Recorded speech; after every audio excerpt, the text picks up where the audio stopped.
Oras na para pasalamatan mo yung mga taong nagsisilbing liwanag sa dilim.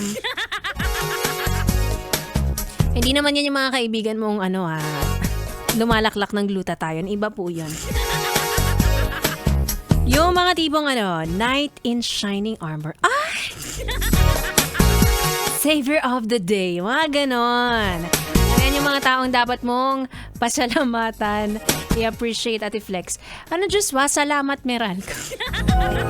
Liwanag sa dilim. Muntik ko nang hindi magets yan Parang muntik ng kumarni.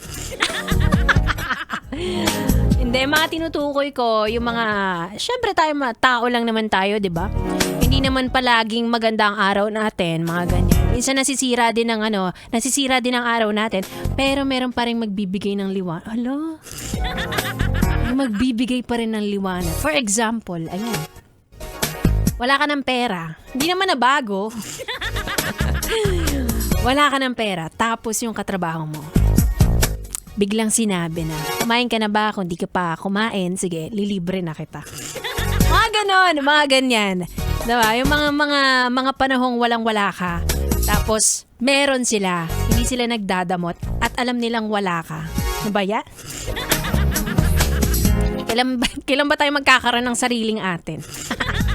Ayan, yung mga dapat mo yung i-flex. Ganyan. At syempre, kapag ikaw naman, nagkaroon ka naman ng sobra, ayan, ikaw naman ang magbigay. Huwag ka madamot. Gusto mo ikaw lang tinutulungan, tampalin na kita. Init ng ulo. O kahit sa bahay, di ba? Mainit ang ulo ni tatay. Pero nagluto naman ng nagluto ng sinigang si nanay. Mga ganyan. Mga liwanag sa dilim. Nahampas ka man ng tambo. Masarap naman ang ulam nyo. Mga ganon.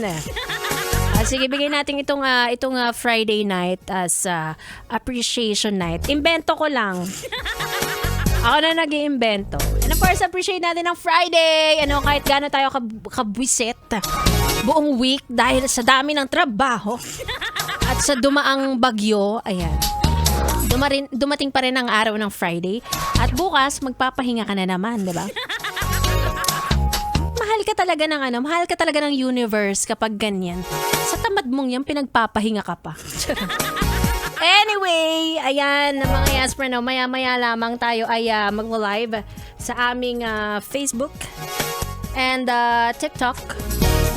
Alam nyo na yan, mga pinaggagawa namin dyan ni B-Boy Bibo. Kasama ko na naman siya dahil wala akong choice kasi baka ako yung masisante.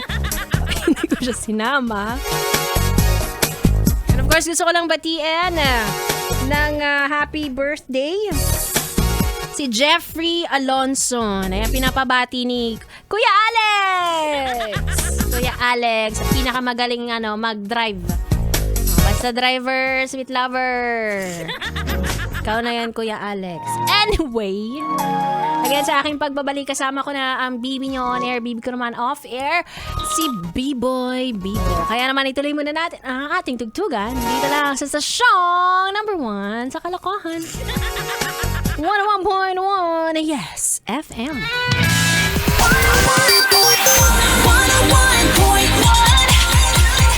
Yes FM.